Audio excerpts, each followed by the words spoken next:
Et je ne suis pas vers les étrangers, je suis dans une église de Jésus-Christ. C'est nos cœurs qui regardent. Et c'est nos besoins qui nous apportent. Que ce matin, ce soit une matinée de Dieu, précis, avec des réponses et des directions particulières, ornées avec la parole, et qu'il y ait des bénédictions, en particulier des cadeaux que le Seigneur nous accorde ce matin. Je voudrais prier le Seigneur avec quelques frères, parce que le Seigneur a mis un message sur mon cœur d'avertissement. Puisque nous allons parler, bien sûr, des derniers temps, des temps que nous vivons. Et je voudrais mettre l'Église de Jésus-Christ en garde sur ces sujets importants et capitaux et doctrinal et prophétique qu'on attend de vivre. C'est un temps troublant mais réjouissant, comme dit le Seigneur. Alors on va prier le Seigneur. S'il y a quelques frères qui peuvent prier après moi. Nous te rendons grâce, Seigneur. Nous te remercions. C'est pas un fardeau, c'est une joie d'être ici. C'est pas fatigant, Seigneur, de chanter, de prier, de louer et de glorifier le Seigneur. La communion des frères, elle est comme l'huile, dit le psaume 133. Elle est comme l'hermant recouvert de neige. Il faut que notre communion soit blanche, elle soit pure. Il faut que notre communion atteigne des terres étrangères, Seigneur. Pour alimenter des terres étrangères, Seigneur. Le temps est compté. Le compte à rebours est commencé. Il nous faut arracher les âmes, Seigneur. Oui, comme dit l'apôtre Jude, les arracher, les enlever du feu, Seigneur. À toi la gloire. Prépare nos cœurs, reçois ta parole. Je suis un petit crayon entre tes mains, Seigneur. J'ai besoin de toi. Oh Dieu, tu es bon, par Jésus-Christ le Fils. Merci pour cette matinée. Amen. Que quelques frères puissent, Seigneur. Seigneur, je veux louer ton nom. Je veux te remercier pour ta présence ce matin. Parce qu'on sent déjà ta présence au milieu de nous. Seigneur, je te supplie, je te remercie pour mon Père d'Ève. Il y a eu cette pensée dans son cœur de venir nous visiter. Nous avons besoin, mes frères. Nous avons besoin que tu nous parles, que tu nous avertisses. Et je sais que ce matin, ça va être une bénédiction pour chacun d'entre nous.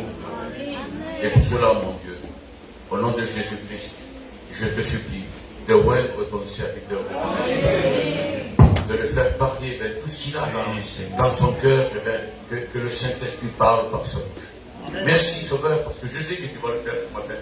Merci pour la bénédiction que tu envoies déjà et que tu vas déjà envoyer en plus, mon Sauveur. Merci, mon roi. Amen. Amen. Ton nom soit béni et glorifié, Seigneur mon roi. Seigneur, voilà le moment opportun, Seigneur, d'annoncer ta parole, Seigneur mon Dieu. Seigneur, je viens devant toi pour te présenter ton serviteur. Seigneur, que tu le oignes d'une manière particulière. Seigneur, que tu puisses l'utiliser comme un bon instrument. Seigneur, utilise-le, parle à travers lui, Seigneur. Seigneur, donne-lui les paroles, Seigneur mon Dieu. Que nous puissions les comprendre, Seigneur mon Dieu, et les mettre en pratique, Seigneur mon Dieu. Que nous puissions être avertis, Seigneur, que nous puissions prendre conscience de ces paroles.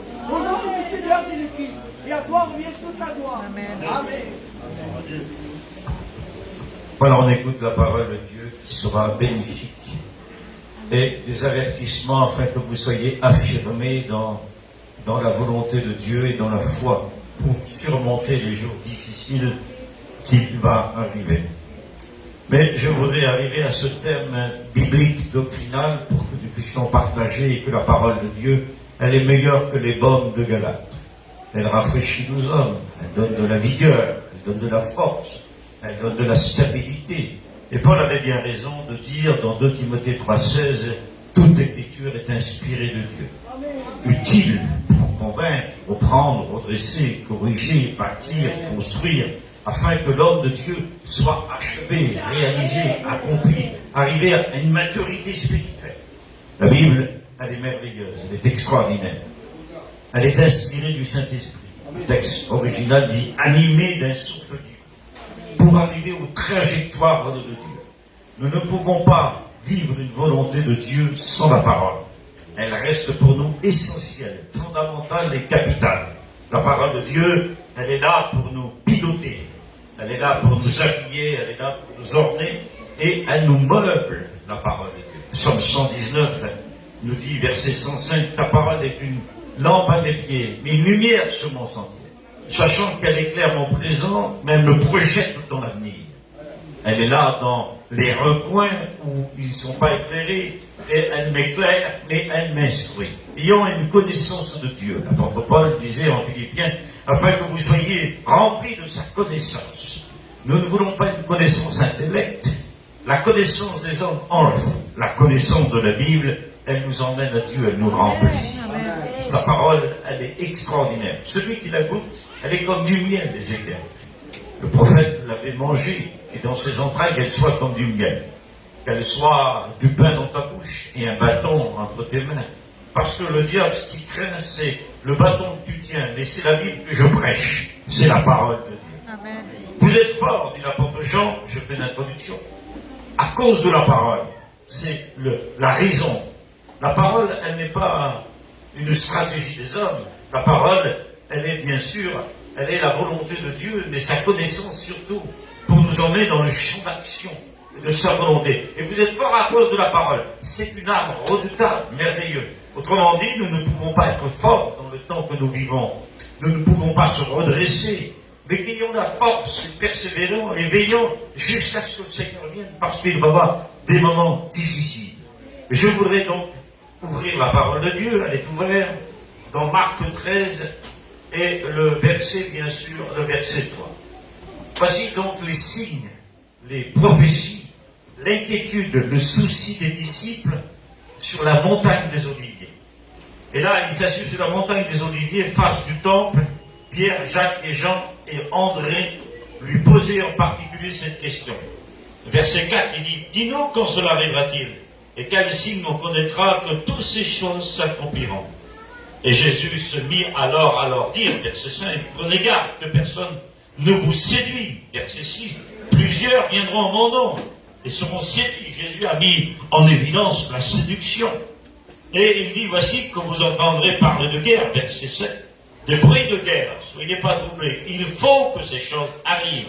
C'est-à-dire, Jésus met un mot indiscutable. Il faut, c'est obligatoire, c'est impératif. Il faut que ces choses arrivent. Mais ça ne sera pas encore la fin. Une nation s'élèvera contre une nation, il y aura des tremblements de terre, un royaume contre un royaume, il y aura en divers lieux des famines, ne sera que le commencement de douleur.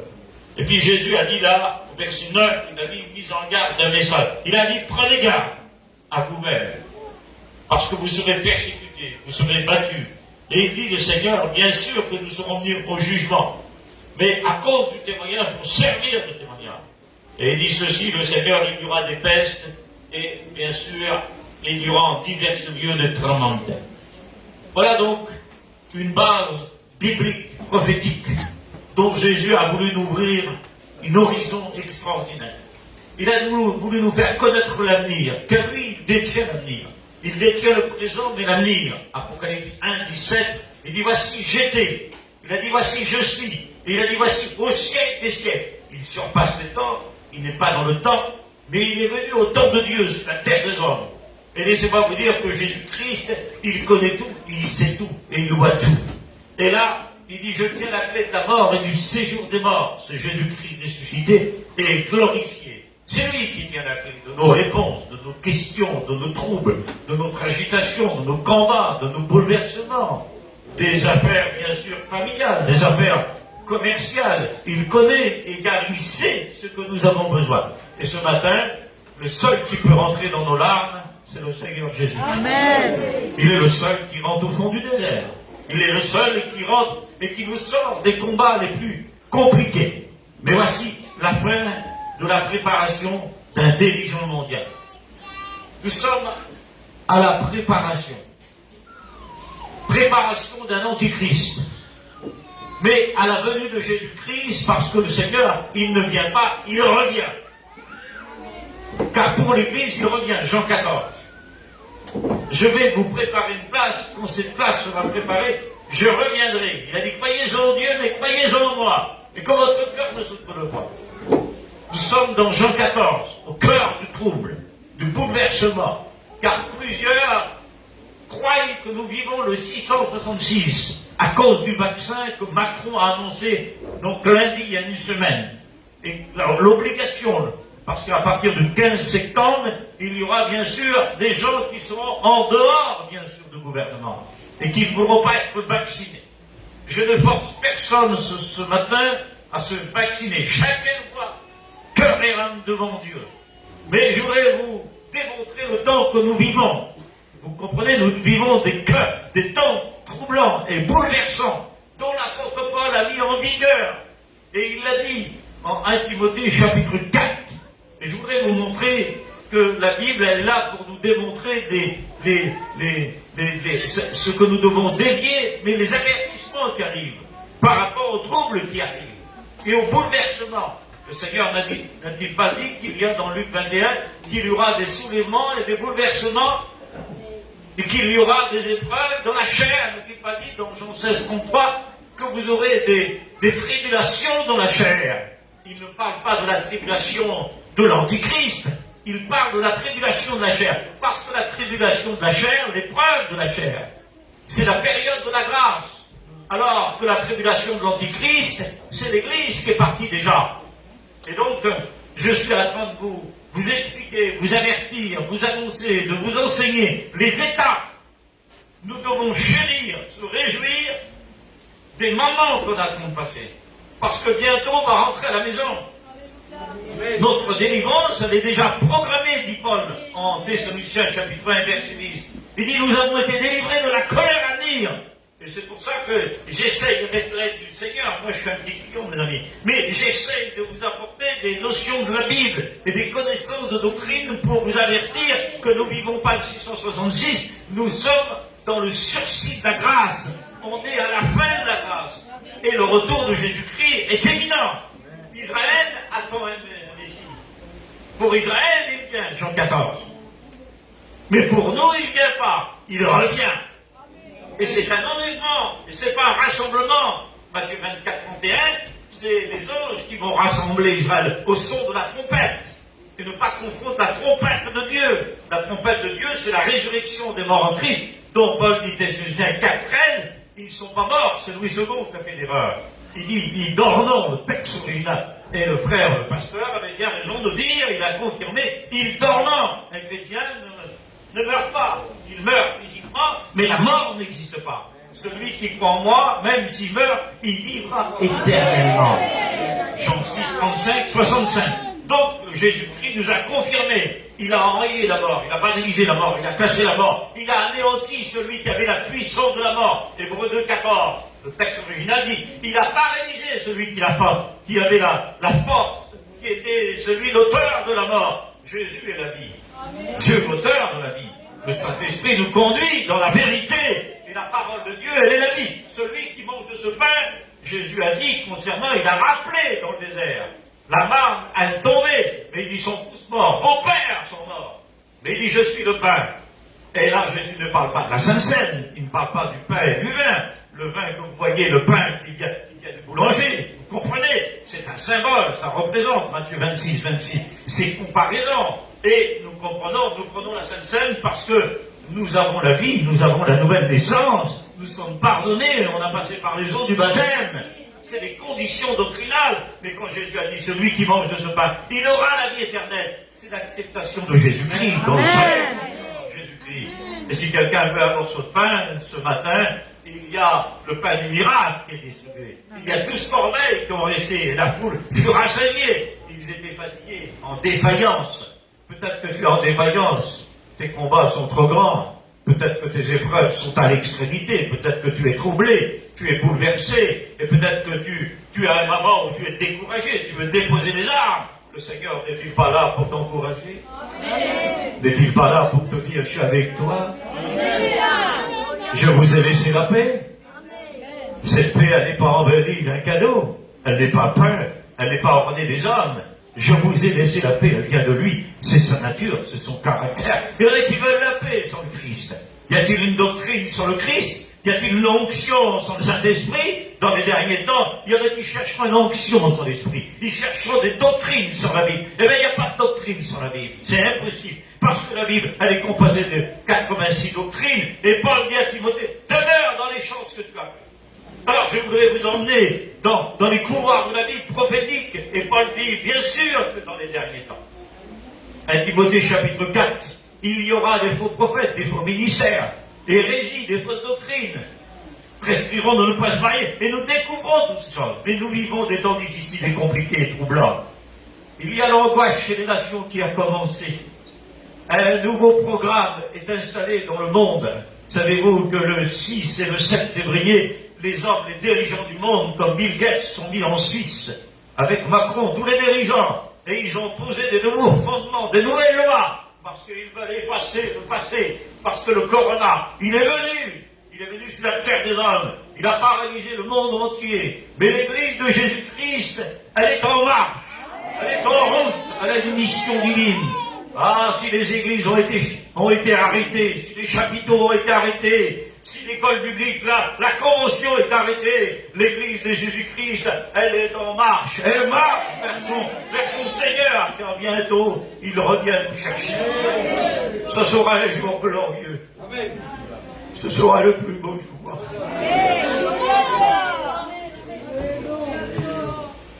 Nous allons partir au ciel. Prépare tes valises. Comme la jeune juive qui se mariait pour son époux, qui partait en noces. Elle devait préparer ses valises. Et tous les cadeaux étaient dans la maison, parce que le fiancé lui avait préparé tous les cadeaux. Jésus ne nous a-t-il pas donné les cadeaux?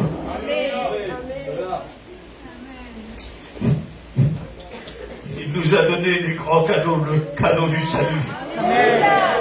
Et c'est par grâce. Il nous a fait grâce. La grâce est un don de Dieu, c'est le Christ. Il a préparé sa fiancée à des toilettes spirituelles. Comme nous sommes 45, la fiancée, elle est parée d'or et de fils d'or. Elle est parfumée de la parole. Ah, elle est plus belle que Rebecca. Rebecca sort de la Mésopotamie. Elle est la fiancée d'Isaac. Celle du Christ. Elle est merveilleuse. C'est son corps, c'est ses membres, et c'est sa fiancée. Paul en Éphésiens, il l'a purifié. Laisse-toi purifier par lui. Est-ce que tu es prêt à le rencontrer?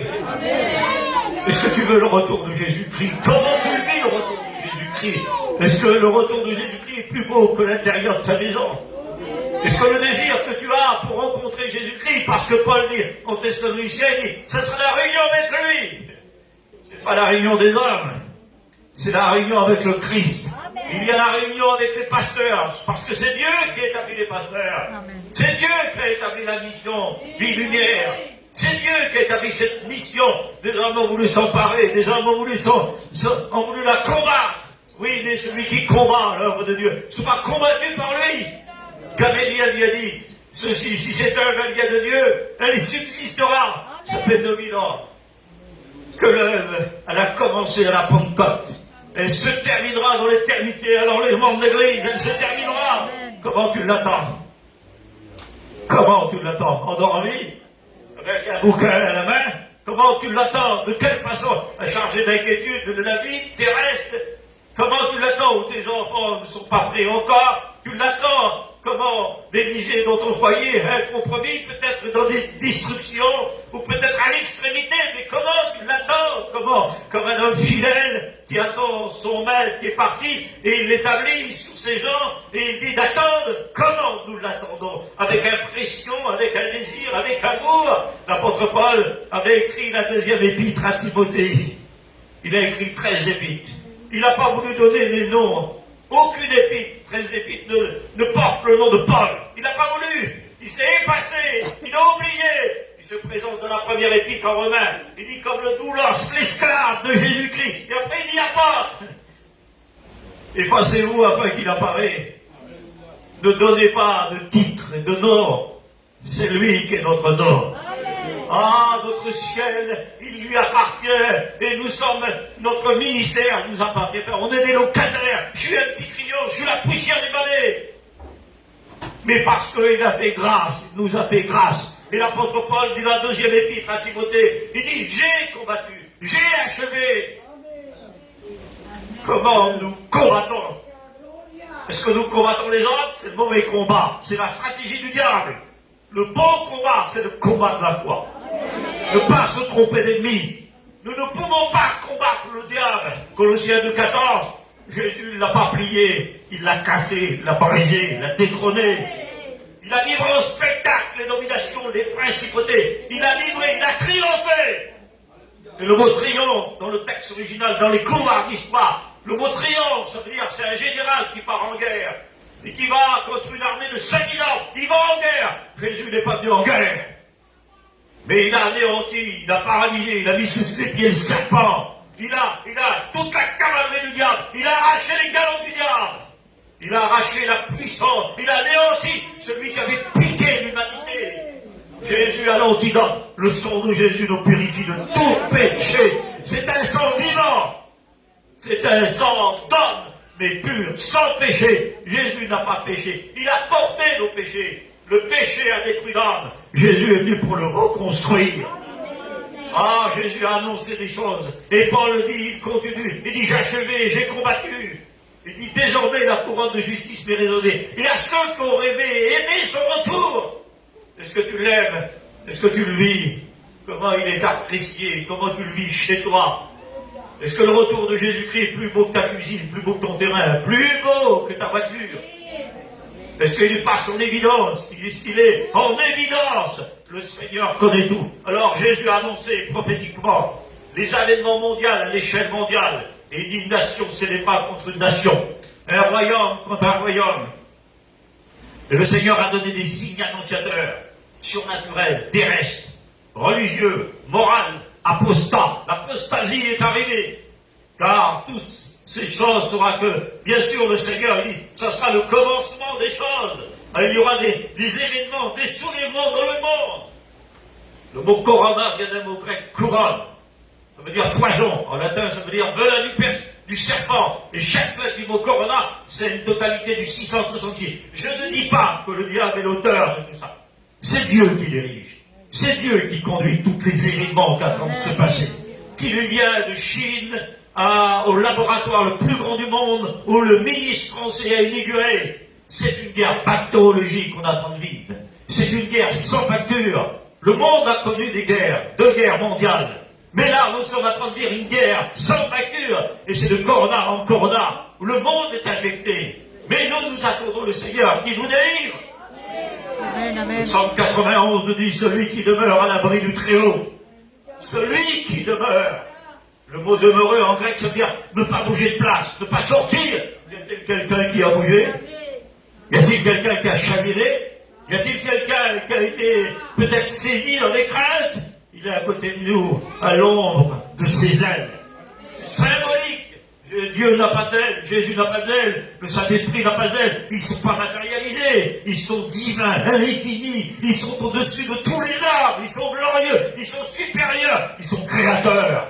Il n'y a pas un lieu où Dieu n'est pas, où Jésus n'est pas, où le Saint-Esprit n'est pas. C'est Dieu qui a créé le ciel. Apocalypse 3,14, Jésus, le sujet du ciel. Colossiens 1,16, tout a été créé à travers lui, en lui, et pour lui, pour le Christ. Mais qui a donné les couleurs au ciel? Jean dit que c'est le Saint-Esprit. Il a orné le ciel, en hébreu, il a donné des couleurs. Ce matin, il veut donner des couleurs à ton foyer. Il veut donner des couleurs à ton ministère. Savez-vous la couleur qui est du ciel? Vous le savez. Vous prêtez Stein, il y a les bleus. Savez-vous que la couleur que Dieu a choisie dans l'Ancien Testament, d'une tabernacle, dans les tapis, les 11 tapis, sur les vêtements des sacrificateurs, sur les voiles, c'est bleu. Savez-vous que Jésus a été racheté de Dieu, à côté de Dieu, du ciel bleu? Il est descendu du ciel. Sur la terre des hommes, il est amour. Les hommes ont perdu la couleur. Jésus, c'est le plus grand peintre du monde. Le sang de Jésus vient nous purifier. Mais le Saint-Esprit vient nous donner des couleurs. C'est la couleur du service. Peut-être que tu chantais dans l'église. Et tu es désarmé, tu ne veux plus chanter. Peut-être que tu lisais la Bible. Le temps est devenu difficile, compliqué. Les relations se coupent, se dévisent parce qu'on n'ose pas aller là-bas. On n'ose plus là-bas, là-bas. Il y aura des, en quelque sorte, vous serez séparés, dit le Seigneur. Jean 16, 33, verset 32. Vous aurez des épreuves dans la chair, mais dit, j'ai vaincu le monde.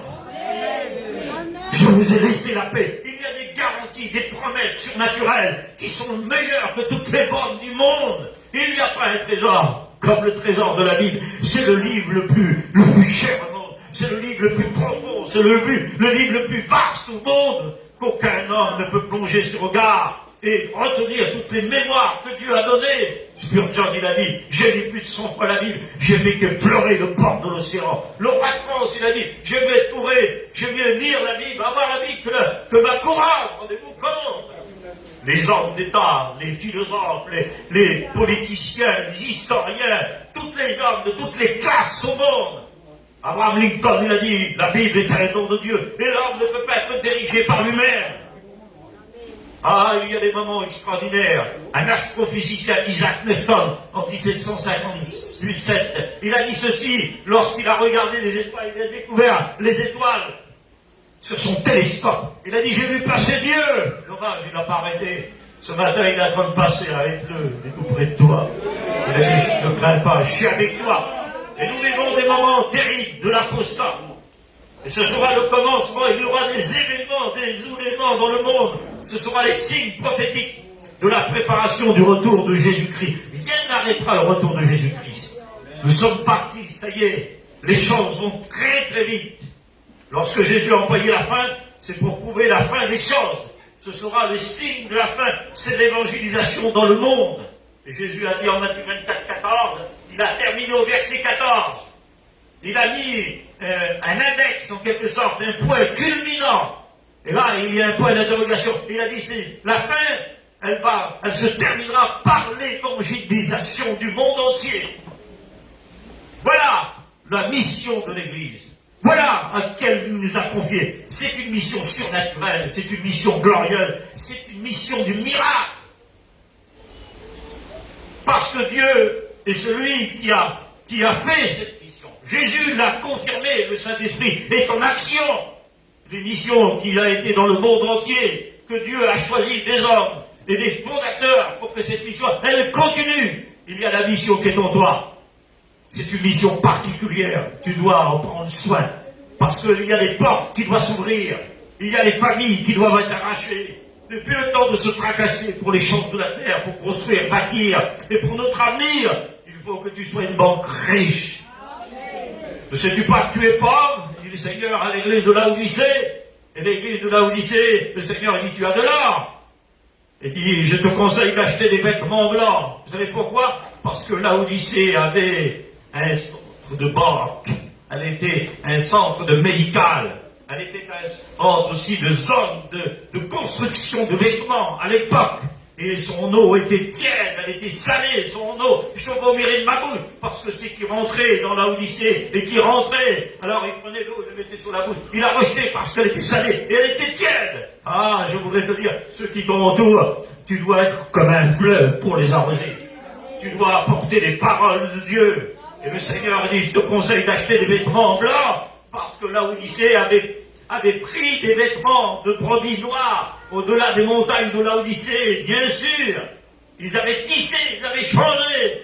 Ah, il y a des situations où le Seigneur, il dit, bien sûr, à Ephraïm, tu es établi une alliance avec les Assyriens. Tu as changé, bien sûr. Tu es un gâteau mal cuit. Tu es une galette qui n'a pas été cuite. Et tu n'as pas arrivé à maturité. Tu as dressé des tables avec des étrangers. Alors, qu'est-ce que ça veut dire? Ça veut dire qu'un chrétien se marie avec un chrétien. Ça veut dire qu'il doit s'unir avec un chrétien. Il doit apporter la parole autour de lui. Et dont les choses sont devant nous. Ils sont devant nous. Nous devons être persuadés, convaincus. Ce n'est pas de la moralité que je vous apporte. Ce n'est pas un discours d'homme. Non, c'est un discours de parole. C'est majestueux et glorieux. Et le Seigneur a dit l'évangélisation dans le monde. Regardez la Chine. 1 million de Bibles par an. Le monde entier, la Russie, ça y est, le rideau de fer est tombé depuis plusieurs années. Le rideau de fer, en Algérie, il y a un réveil de l'esprit. Savez-vous combien de baptêmes il y a en Algérie? 700 baptêmes par semaine. L'islam a commencé à tomber parce qu'il y a une action extraordinaire. Il y a un mouvement de l'esprit. Et c'est ce mouvement que nous avons connu, nous, en 1950. Et le réveil commence. Pour les assemblées de Dieu, il a commencé avec Scott, en Ward, en 1930. pendant qu'il prenait son bateau et qu'il arrivait au Congo et qu'il partait pour le Congo. Et c'est tout à coup, il a appris qu'une femme riche, suisse, qui était au Havre, au fond de la Normandie. Et là, bien sûr, son bateau a accosté. Il vaut mieux le détour de Dieu que le raccourci des hommes. Il y en a qui prennent des raccourcis. Israël a fait des détours. Un désert de parents. Il revenait sur le pas, à des kilomètres, il revenait à chaque fois. Il n'y avait pas de poteau d'indicateur. Peut-être que tu as pris des raccourcis. Et que ce matin, le Seigneur est en train de te parler et de te dire, je vais te former, je vais te tailler, je vais te remplir, je vais te préparer comme le potier qui est passionné. L'argile, c'est pas toi qui commande. C'est lui qui commande. Peut-être qu'il veut te donner une épée plus grande. Peut-être qu'il veut te donner un service plus grand. Il veut te donner un champ plus grand, avec des couleurs bleues dans ton champ, et te renouveler. Et là, Scott s'est arrêté au Havre, en France. Il est arrivé dans un café où on nourrissait les marins. Et pendant que, bien sûr, il était là, la femme lui dit le soir, une chrétienne, suisse, elle lui dit, mais ce soir, tu peux faire une réunion. Il a fait une réunion. Et tous les marins se sont convertis, parce que quand on prêche l'évangile, c'est une explosion, la prédication de la croix. C'est une puissance de Dieu, elle est plus forte que la bombe atomique. Ah oui. Si vous mangez plein, vous allez grossir. Mais si vous prêchez l'évangile, vous proclamez, vous témoignez, vous chantez, le diable se roule dans la poussière. Parce qu'il n'y a pas plus puissant que la puissance de l'évangile. Elle est dynamique. Elle est éclatante et bouleversante. Parce que la prédication de la croix, qui c'est qui a fait la prédication de la croix? C'est pas la croix, c'est le Christ qui est sur la croix, mais ressuscité. Je prêche Christ crucifié, mais ressuscité. Ah, la prédication de la croix, le réveil des morts. La prédication de la croix, elle bouleverse des familles. Et là, il a prêché le soir. Et là, tous les marins sont convertis. Eux qui naviguaient, les matelots qui naviguaient des grands navires, sont devenus des pêcheurs d'âmes.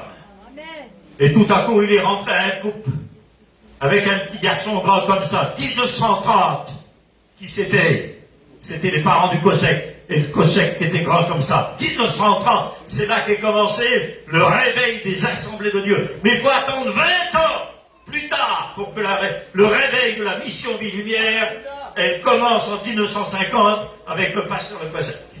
Dieu a fait des choses extraordinaires. Ce qui était impensable, ce qui était infaisable, ce qui était fou parce que les pasteurs des assemblées de Dieu ne nous voulaient pas nous baptiser. Mais Dieu a envoyé Moïse. C'est extraordinaire.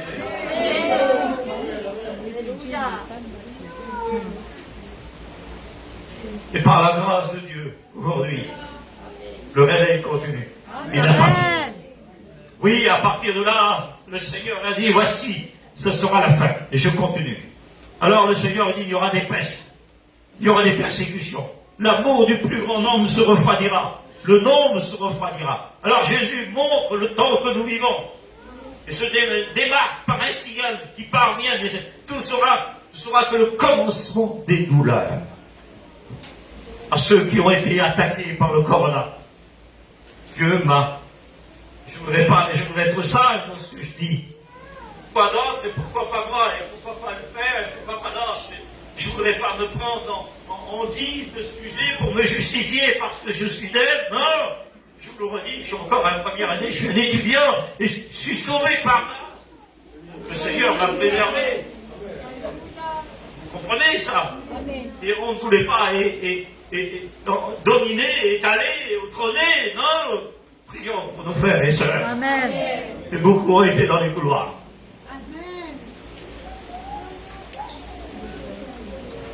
Je voudrais vous citer un exemple. Il y a un frère qui était dans les couloirs. Et il a eu le corona, comme vous connaissez, des milliers l'ont eu sur la terre. Et c'était un chrétien, soi-disant chrétien. Il était dans l'épreuve. Le Seigneur a dit, n'a-t-il pas dit, je t'emmènerai au désert, dans l'Exode, je t'emmènerai au désert pour te parler à l'oreille. Le ministère t'a parlé combien de fois? Et ce matin, c'est lui qui te parle à l'oreille. c'est en particulier. Il dit, je t'ai emmené au désert pour te parler à l'oreille. Il dit, pour t'éprouver, il y a 40 ans. Il dit, tu as passé par des chemins difficiles. Il dit, je t'ai donné de la manne, dit le Seigneur. Je t'ai fait passer par un désert qui est une formation, une transformation. Et puis le frère, il était là en question sur son lit. On allait l'entuber. Il a dit au professeur, professeur, je peux téléphoner avant que vous m'entubez? Il a dit, oui, je reviens. Il a téléphoné, il était en porte-à-faux avec ses frères. Il a pris le téléphone, il a demandé pardon à ses frères. Amen. Parce que le pardon, il a avant de prendre la Sainte Seine. Amen. Matthieu 5, 25. Si tu sais que ton frère a quelque chose contre toi, Jésus dit promptement, qui veut dire littéralement, vite, rapide, courez. Tu n'as pas le temps de... Le pardon est plus précieux que ton commerce, c'est ton marché. Il est plus important que ta toilette. Bien qu'un chrétien doit être propre, il doit être en ordre. Laisse-toi mettre en ordre par la grâce. Car le mot grâce, c'est l'idée de mettre en ordre. C'est en désordre. Ce matin, il te fait grâce. Il a demandé pardon. Jésus a dit, en Matthieu 6, 14, celui qui ne pardonne pas son frère, même Dieu ne le pardonnera pas. Ce qui signifie que celui qui sort par là et sort par là et ne veut pas pardonner son frère ne rentrera pas, n'ira pas au ciel.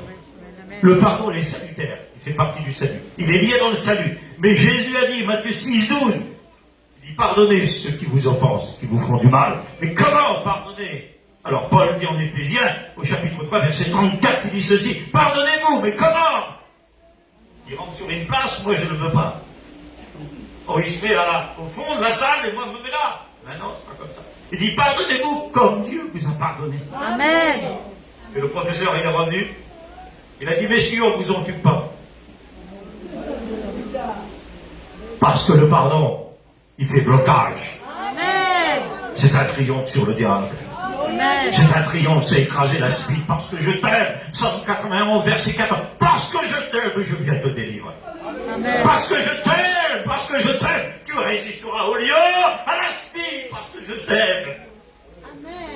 Parce que mon amour t'a protégé.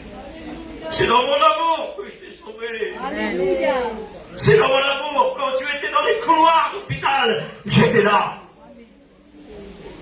Quand tu étais dans le deuil, j'étais là. Je te veillais. Quand tu dormais, tu souffrais en toi, j'étais là. C'est moi qui t'a guéri. Quand tu étais sur la route et tu as fait un accident, c'est moi. Quand tu as perdu les chers des familles, des bien-aimés, de ceux que tu aimais, chers, en ta vie, j'étais là dans ton deuil, j'étais là dans ta douleur, j'étais là dans ta crainte. Et ce matin, c'est moi qui te parle.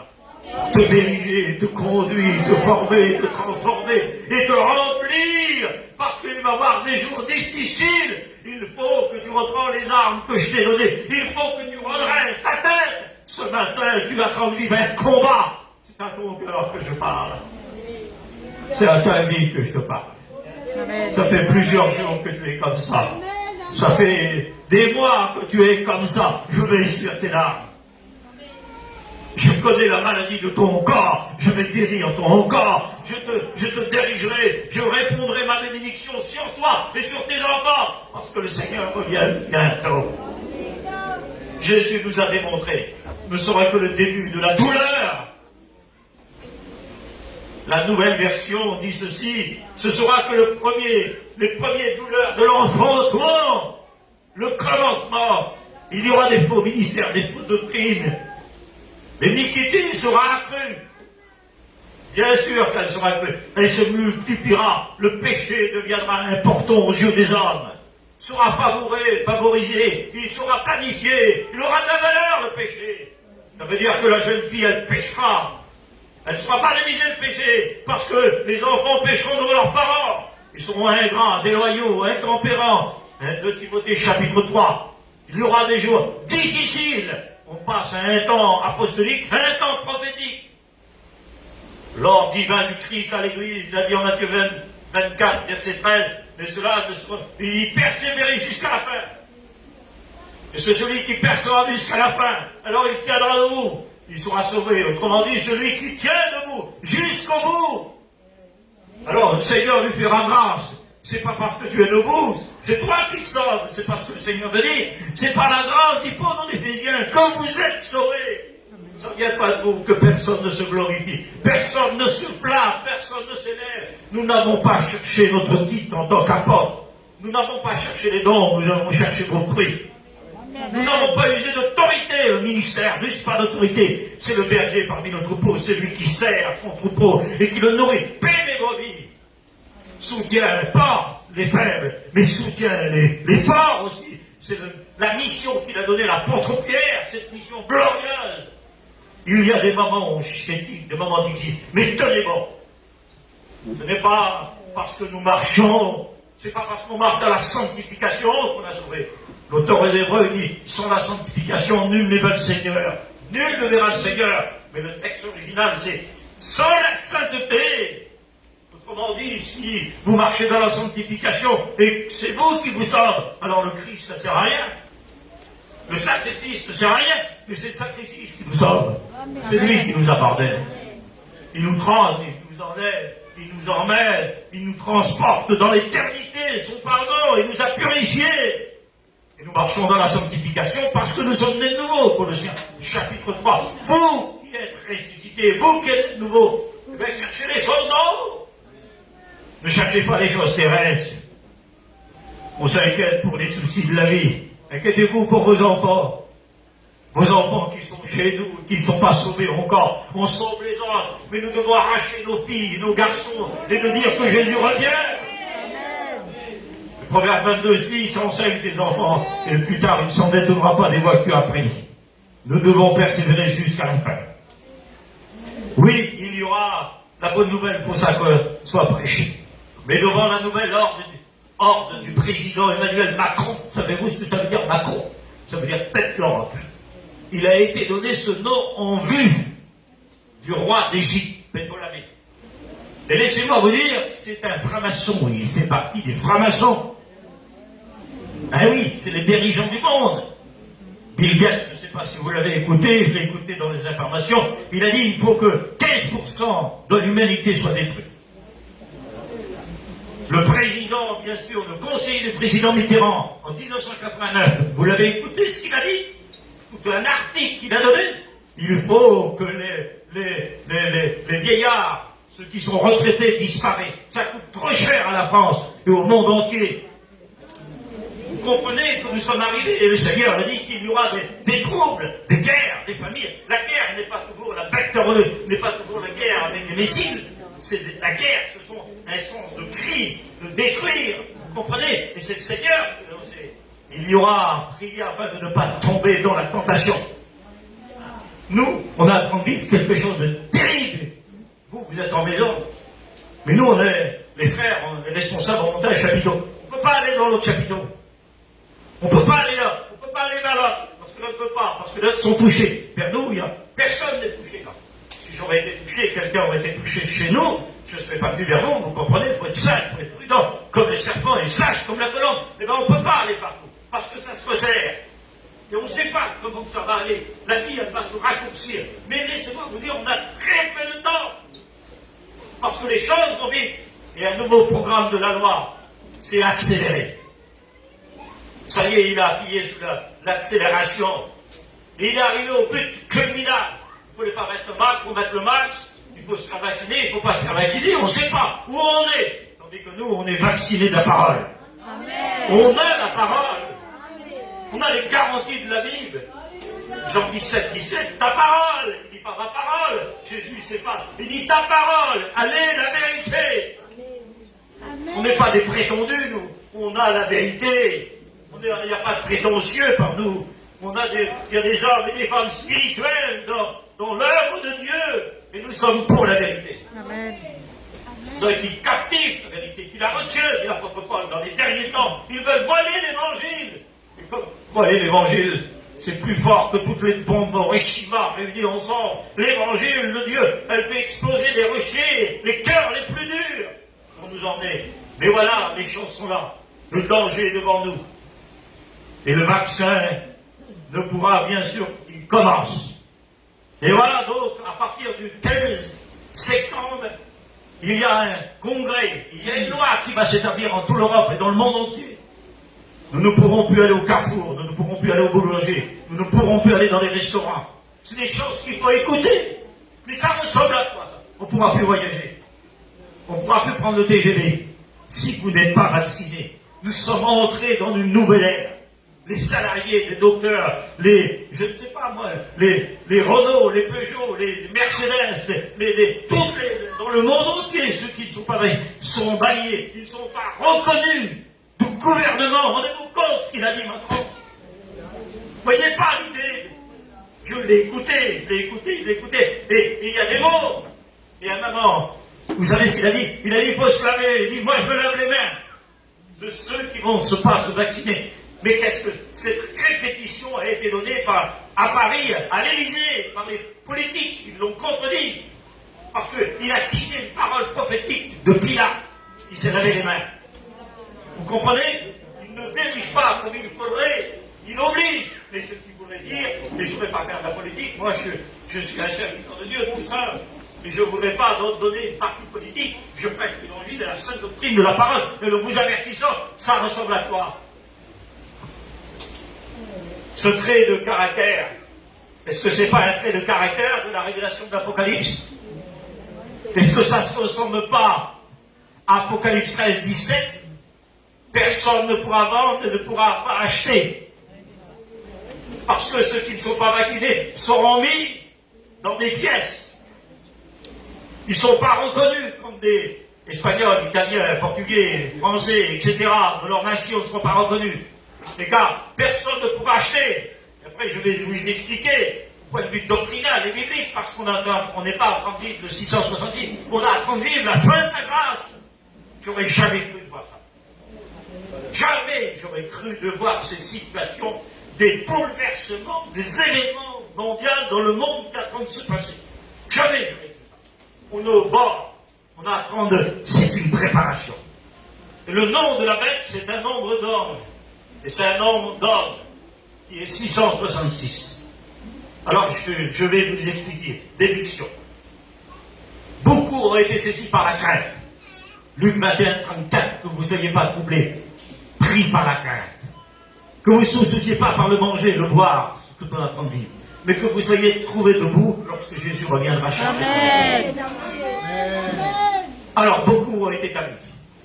Ont été troublés par cet établissement de ce programme de danger du virus qui arrive dans le monde. Il y a quelques jours, j'ai trouvé des frères et des sœurs espagnols qui étaient dans un laboratoire, et je suis sorti de laboratoire et on dit, frère, Dave, est-ce qu'on a le droit de faire le vaccin? Chacun voit. Je dis, moi je l'ai fait. Chacun voit. Cœur et âme, chacun voit. Mais une femme m'a dit, mais est-ce que c'est le 666? Non, c'est pas le 666. Pas du tout, c'est pas la marque de la bête. On ne vit pas la grande tribulation. Pas du tout. Devant la vague de plusieurs qui ont été troublés, c'est vrai que nous vivons des jours troublants, des jours difficiles et compliqués. Soyons vigilants et soyons prudents. Soyons fermes, établissons-nous dans la sainte doctrine et que nous ne soyons pas emportés à toute vente doctrine, mais restons des hommes de la parole. Je vous rappelle cela parce que c'est salutaire. Demeure dans les choses que tu as prises. Dès ton enfance, tu connais, tu sais, applique-toi, donne-toi, efforce-toi. Que tes progrès soient évidents. Il ne fait que rappeler 21 fois Paul à Timothée. Toi, donne-toi, afin que ton ministère. Éloigne-toi des discussions inutiles qui ne servent à rien à la théologie, mais demeure dans la parole, dit à Timothée. Ainsi, plusieurs ont cru, des croyants que nous vivons la période de l'Antichrist de 666. Alors que Paul dit que Christ nous a délivrés de la colère ennemie. Ça va être simple ce que je vais dire.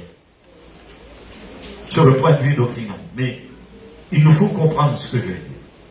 Au temps des apôtres, ils vivaient des événements importants. Et en Thessaloniciens, ils disaient ceci, ils vivaient des événements importants à l'église de Thessalonique. Déjà là, ils étaient troublés. Ils croyaient que la résurrection était arrivée. Ils croyaient que le jour du Seigneur, la colère de l'agneau était arrivée. Et voici, Paul dit ceci. Il dit ceci en Thessaloniciens chapitre 5. Pour ce qui concerne des temps et des moments, je n'ai pas besoin de vous écrire, frères, vous avez une connaissance. Je vous ai enseigné, dit Paul. Vous savez, vous avez reçu une connaissance de la lumière divine, de la parole, et non pas morale. Parce que Paul avait enseigné au Thessaloniciens chapitre 4 et verset 13, je vous déclare d'après la parole du Seigneur. Il dit comme Christ est mort, il est revenu à la vie, il ramènera Dieu par Jésus-Christ, ceux qui dorment. Le texte original, parce qu'un chrétien, il ne meurt pas. La mort des chrétiens, c'est un départ avec Jésus. C'est une délivrance. C'est une délégation céleste des anges qui viennent chercher le diamant dans l'étui. Et d'un vol rapide, plus vite qu'à la vitesse lumière, 300 000 km à la seconde. En un instant, les anges, dit Jésus. Luc 16 et verset 23. Il emmène nous dans le paradis. Le paradis, c'est où? C'est pas le purgatoire 1539 de la religion catholique. Non, le paradis, c'est où? C'est auprès du Seigneur, dit Paul. Il l'emmène en présence de Dieu, des anges. Il se repose avec Abraham, Isaac, Jacob, tous les patriarches, ils se reposent. Ils sont conscients. Ils ne se rappellent plus de quelle façon ils sont morts. Ils ne se rappellent plus de leur âge. Ils ne se rappellent plus du passé, de leur épreuve. Mais ils sont braqués sur l'avenir.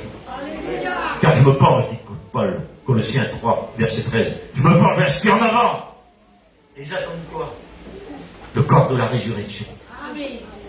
1 Corinthiens 15, 52. Ils attendent l'enlèvement de l'Église. Et Paul l'avait enseigné. Il dit que vous ne soyez pas troublés. Il dit ceci. Il dit que vous ne soyez pas troublés, soit par une lettre qui venait de nous-mêmes, comme si le Seigneur était déjà là, soit par une parole, une inspiration.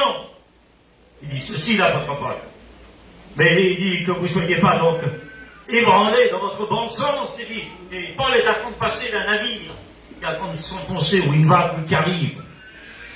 Et il dit que votre cœur se trompe pas. Et il pense à un tremblement de terre, de la fausse enseignement qu'elle peut apporter. Soyez vigilants. Nous vivons les temps de la fin. Amen. Regardez 1 Timothée chapitre 4, c'est le dernier temps.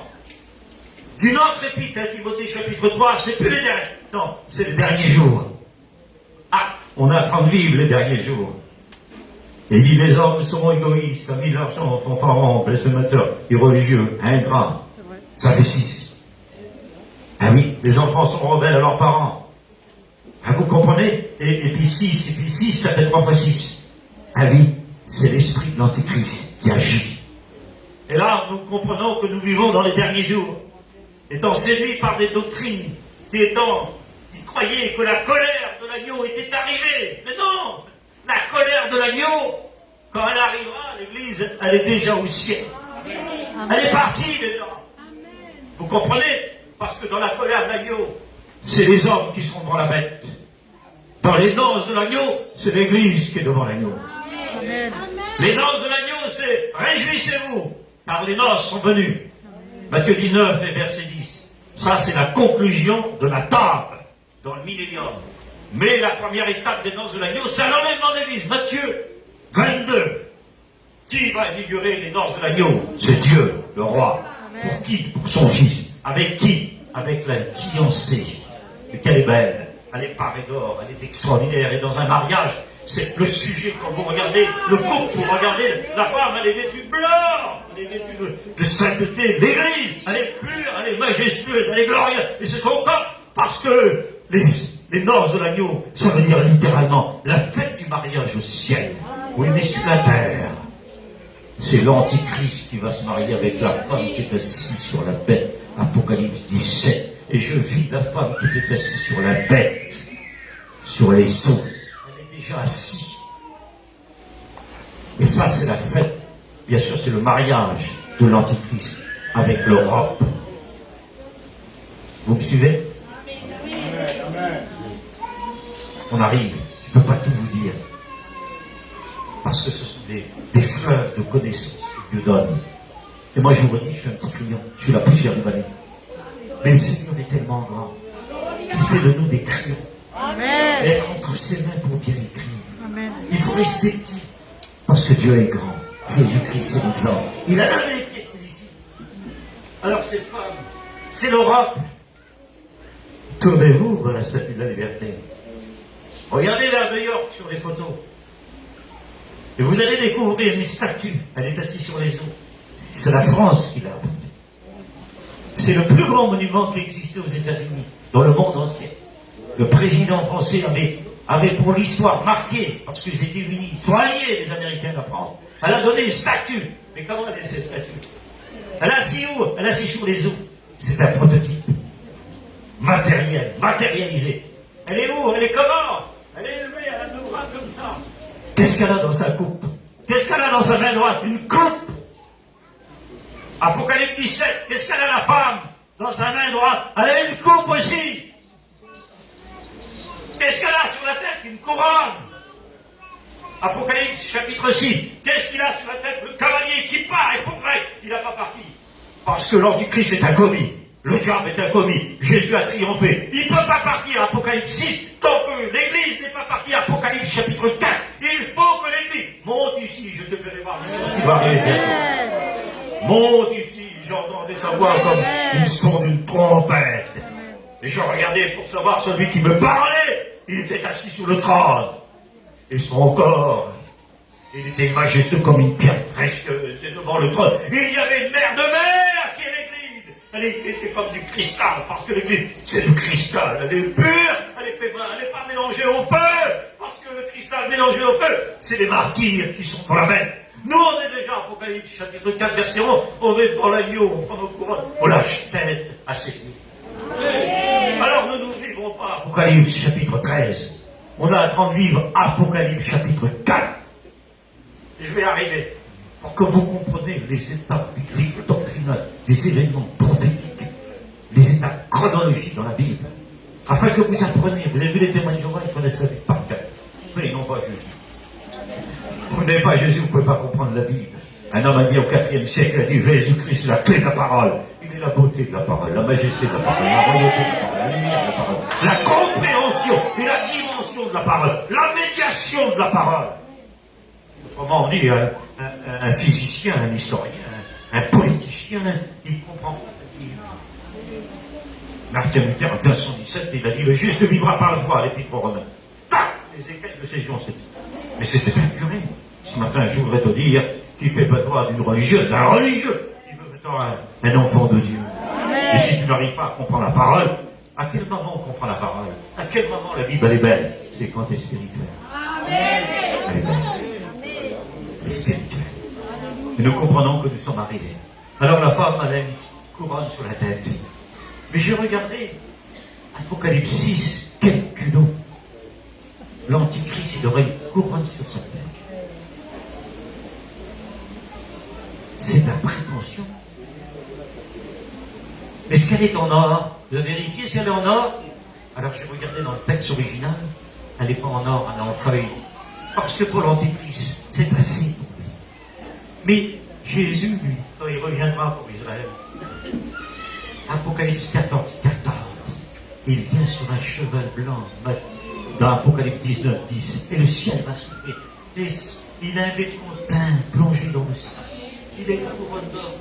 Et c'est ça que lui s'est inscrit son nom et la parole de Dieu. Et nous savons encore une épée aiguë. Et on revient avec lui. L'Église et les anges. Et les anges sont habillés de fin lin sur des chevals blancs. La seule fois où vous les voyez sont habillés de fin lin, parce que ce sont les œuvres de l'Église. Et là, par les quatre son avènement, il prendra l'Antichrist, le faux prophète et le Stram. Ils vont inaugurer l'enfer. À l'enlèvement de l'Église, on va inaugurer le ciel, nous. Et si Jésus a porté une couronne d'épines de 12 cm dans sa première venue, dans sa deuxième venue, alors laissez-moi venir la venue pour Israël et pour les nations, il y avait une couronne d'or. Mais pour l'Église, il revient, mais il descend dans les airs. Et au ciel, on aura des couronnes d'or sur notre tête. Selon Apocalypse 4, verset 11, on lâchera ses pieds. Quel bon Dieu. Alors cette femme, elle a une couronne de 8 pics. Ce sont les grandes huiles du monde. Mais aussi qu'elle regarde la prostituée. Elle regarde vers l'Europe. Elle a le regard vers l'Europe. Mais pourquoi l'Europe? Parce que c'est là que va sortir l'Antichrist. Le mot Europe, pour s'organiser dans la signification, ça veut dire Europa. Ça veut dire la femme séduite par la mer. Et je vis la femme qui était au bord de la mer, elle était assise sur la bête sur la mer. Regardez, la mer c'est les nations, la bête c'est l'Antichrist. Mais elle était assise. Maintenant je vous emmène en France. Je vous emmène à Strasbourg, capitale choisie de l'Europe. À Strasbourg, la tour de Babel. La tour de Babel. Et je vis la femme assise devant le parc, j'ai été moi. Vous voyez la femme, elle est assise sur une bête matérialisée. Elle est en fer, en laiton, je ne sais pas. Qu'importe. Mais elle est là. C'est les Européens. Elle est au cœur de l'Europe. Ils n'ont pas choisi l'Allemagne, l'Italie. Ils ont choisi la France. À la frontière d'Allemagne. Elle est assise sur la bête. Elle a une lance dans la main. Et elle regarde derrière. Et puis à l'extrémité de la queue de la bête, c'est des vagues de la mer. Tous les détails. Et il y a une chaise là-bas, au Parlement européen, des 27 nations. Elle est choisie pour l'Antichrist. Personne n'a le droit de s'asseoir. C'est quand il viendra qu'il s'assiera. C'est un imitateur, l'Antichrist. C'est un menteur, un falsifieur, un destructeur. Il va casser le monde. Jésus, lui, il n'est pas représenté. Il est la vérité. Il est glorieux. Il est merveilleux.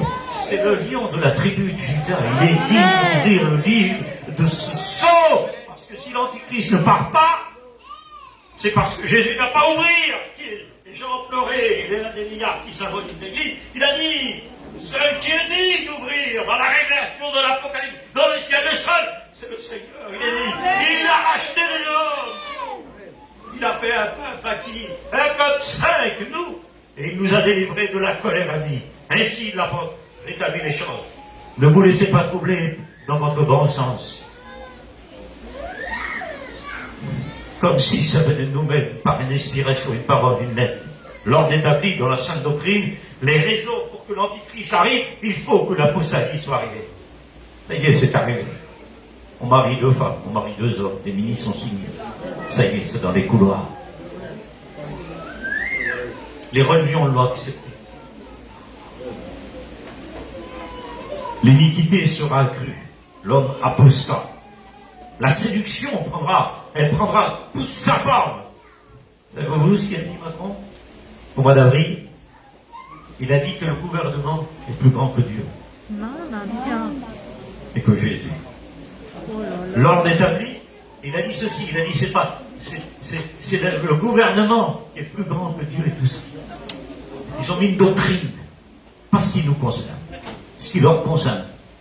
C'est dans l'apostolat. Il dit ceci, il dit qu'on peut se faire débaptiser pour les religieux catholiques. Vous comprenez? On a créé l'évangile du diable. Les Français en 2005. Il y aura des doctrines de démons. Et on arrive.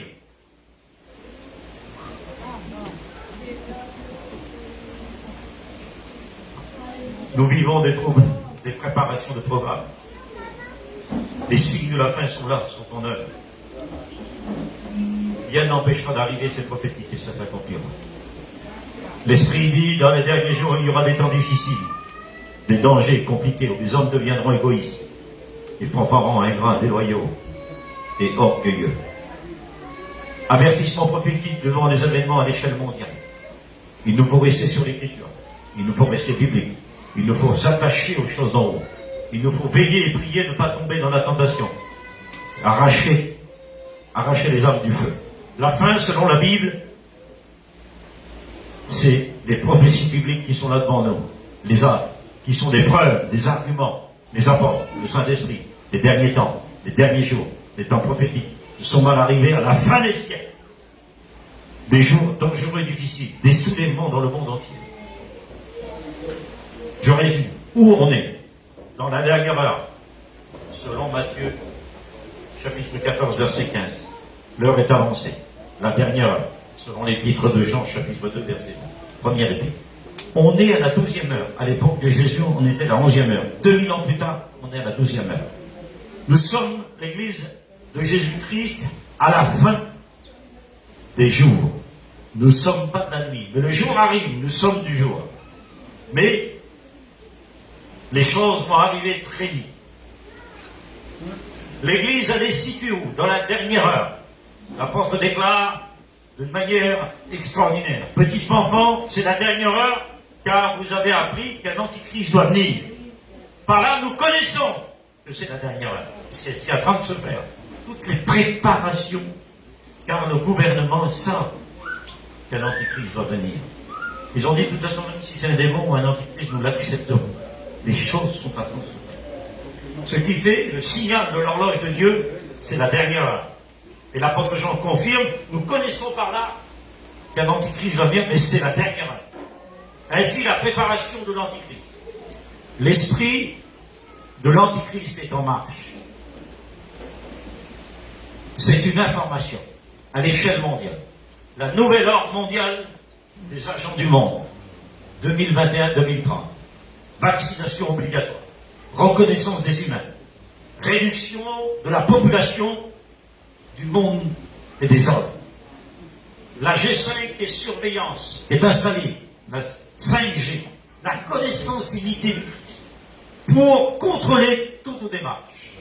Nos déplacements. Nos comptes en banque. Nos déplacements. Mise en place de la puce. Vous comprenez ce que je suis en train de dire là? Mise en place de la puce par Sarkozy, qui est un juif, d'origine juive, thessalonique, qui est maire de Saint-Denis, qui était Premier ministre, qui a été ministre, qui a été président de la France, qui a été président d'Europe, et qui a construit la puce à Grenoble pour l'Europe. Préparation dans des bureaux. Barack Obama préparait des guillotines. Les guillotines Apocalypse chapitre 20. Des guillotines, 15 000 en Alaska, 15 000 en Canada, 1 million de cercueils en plastique préparés par Barack Obama. Barack Obama fait partie du franc-maçon. J'ai étudié ces présidents ont été des événements pour marquer le temps de la prophétie. Et pour avancer, je ne voudrais pas que ça soit trop long, je voudrais que ça soit bon. Moi, ça m'embête de faire ces choses-là.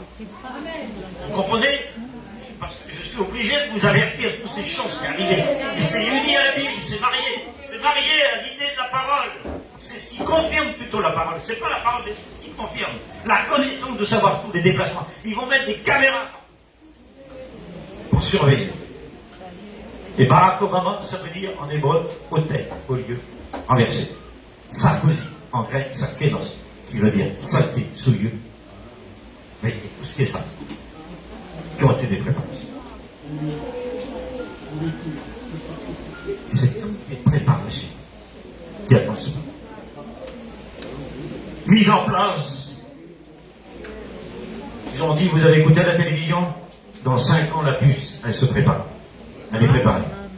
Danemark, la Norvège. Les ministres, il y a 3 jours, aux Champs-Élysées, se sont réunis pour la France, préparer la puce. Parce que le corona, il a souillé le billet, il a souillé ça. Donc ils veulent enlever tout ça. Et c'est des préparations. Alors, pour vous dire, pour que nous puissions bien comprendre ce que la Bible est en train de nous apprendre et nous enseigne. Je vais terminer. Je vais faire un résumé. La puce, c'est pas de 666. Attention. Le corona, c'est pas de 666. Le corona, c'est pas la colère de l'avion. Nous, on est où? On est situé où? On est dans la dernière heure. On est en sursis de grâce. On est dans l'heure finale. Les scientifiques apocalyptiques, ils ont créé une horloge. Et à cause du corona, la montre, elle a été dans ce sens positif. Ils ont dit, on est en train de compter en secondes. Nous, on est dans la fin du dernier jour des dominants. On est à la fin des dominants. Dans le dernier jour, dans la dernière heure. On est à l'horloge de Dieu, 12e heure finale. Pendant secondes. L'enlèvement de l'Église est pour bientôt. Amen. Bientôt, on va partir. Parce que nous n'aurons pas part à la colère, mais à l'acquisition du salut. Alors, parce que je me suis avancé dans la pluie, je suis obligé d'expliquer pour ne pas être compromis et rester biblique et doctrinal. Eh bien, dans l'histoire du monétaire, elle est dans la Bible. On a commencé avec du sel. Avec du sel. La mère morte, du sel. C'était pour commercialiser. Des pièces. Du franc, des billets. Le chéquier. La carte bleue. Et la puce. Ça fait 6. Voilà. Vous comprenez les étapes? Et après la puce, eh ben, va s'installer dans la deuxième semaine de Daniel, les 42 mois, Apocalypse 13 et verset 17, 42 mois, 1260 jours, 3 ans et demi, va s'installer le 666. C'est un nombre d'hommes, le G7, le G8, qui dirige le monde. C'est eux, les présidents sont mis sur, c'est des pions, sont mis sur la scène. C'est des Bill Gates qui sont les plus grands du monde, les milliardaires qui dirigent le monde. Ils font partie du franc-maçon à l'extrémité d'une secte pernicieuse, diabolique. Ils ont établi à Paris, à New York, toutes les grandes villes, à Londres, ils ont établi, bien sûr, des églises sataniques. Et c'est l'esprit d'Antichrist qui commence à se dérouler. Vous comprenez tout ça? Mais nous, on a l'esprit de Dieu. L'esprit de la vérité. L'esprit qui nous conduit, qui nous enseigne, qui nous comprend, qui nous éclaire, qui nous révèle, qui nous fait comprendre. Le Saint-Esprit, il a ressuscité Jésus. Il inspire toute l'Écriture. Ah, il appelle les ministères. Il établit des ministères. Il donne les dons spirituels. Jésus baptise du Saint-Esprit. Oui, mais le Saint-Esprit, il donne les dons spirituels. Il ouvre des portes. Il crée des réveils. Le Saint-Esprit, au commencement de la Bible, à la fin de la Bible, il est glorieux, merveilleux. Il est souverain. Il est donateur, opérateur. Il agit dans les vies. Il qualifie les vols, les ordres, les paroles. Il met des couleurs dans les foyers. Il orne ta bouche. Quand tu ne sais pas quoi dire, c'est le Saint-Esprit qui parlera à ta bouche. Il est partout à la fois, il est fin, il est bon. On a l'Esprit du Seigneur, on attend. Et Maranatha, viens Seigneur Jésus. Mais dans la bouche, il y a quoi? Caché judiciaire, permis, capitaine. On historie tous les dedans. Et ils vont la mettre dans la poule. Imprégner dans la poule. Nous, on est marqué de la croix. On est marqué du Christ. On est marqué du Seigneur. Vous comprenez, on est marqué de Jésus-Christ. Et tout ça, c'est pour escalader, arriver à des étapes qui arrivent. Mais pourquoi un 6, un 6? Ben, ça ne sera pas la puce. Un 6, un 6. Gravure. Celui qui pourra acheter les mondes, il faut qu'il soit marqué. Autrement dit, celui qui refusera l'Antichrist quand l'Église sera partie, parce qu'il faut que l'Église apparaisse. Ce qui empêche l'Antichrist d'apparaître, c'est l'Église, dit Paul à Thessaloniciens. Mais quand l'Église partira, quel beau jour. Les morts ressusciteront, les vivants seront changés. Amen. Nous avons porté l'image d'Adam, nous porterons l'image du nouvel Adam. Amen.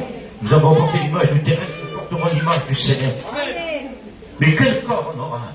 Philippiens 3:21, un corps comme le Seigneur. La biologie, c'est-à-dire la médecine médicale ne peut pas faire. Mais rendez-vous compte ce que le Seigneur va faire. Jésus-Christ est le prototype. Il est le premier-né des morts, le premier qui est né de tous les morts, de la résurrection Anastasia, glorieux, pour ne pas mourir et vivre éternellement. Amen. Amen.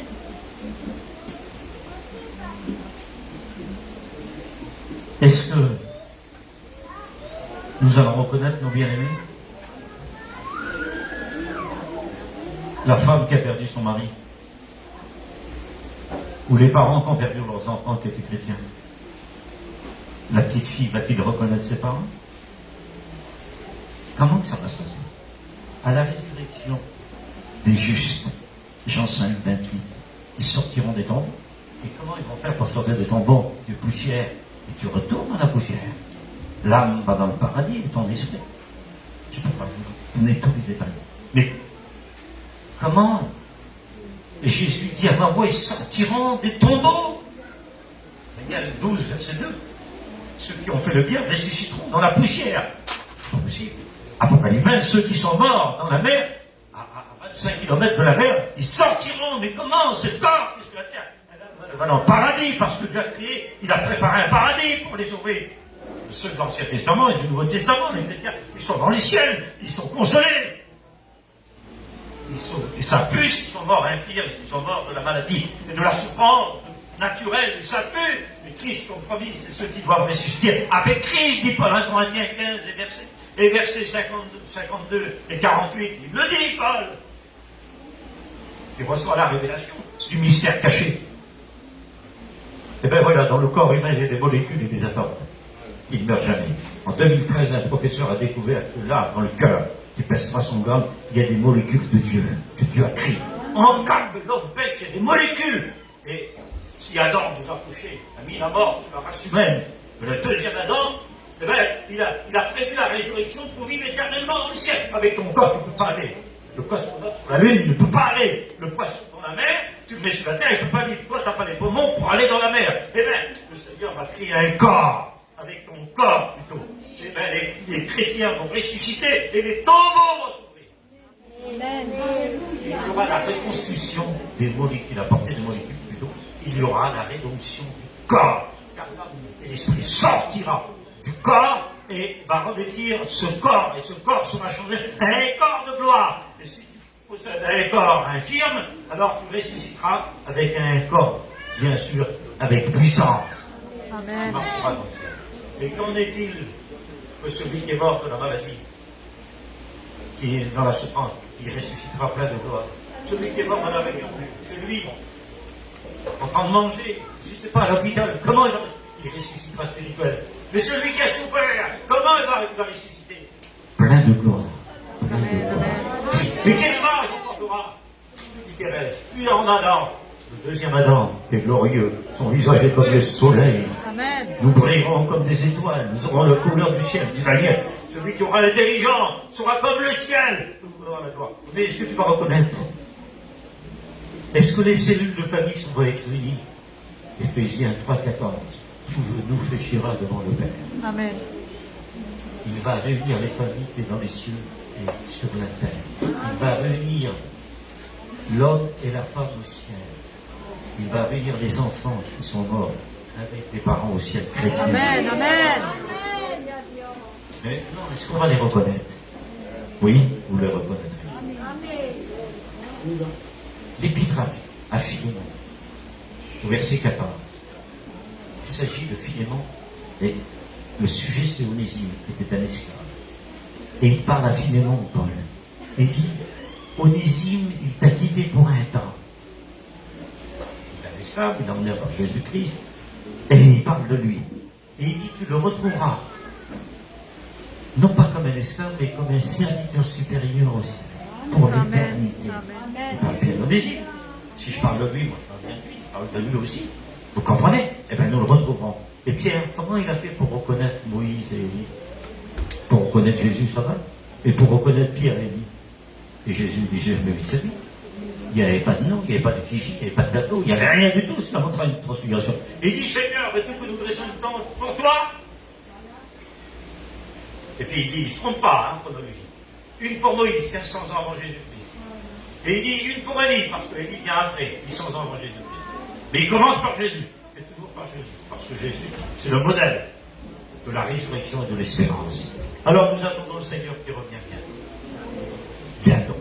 Je fais un résumé de conclusion pour que nous puissions comprendre. Apocalypse chapitre 1, c'est la révélation de Jésus-Christ.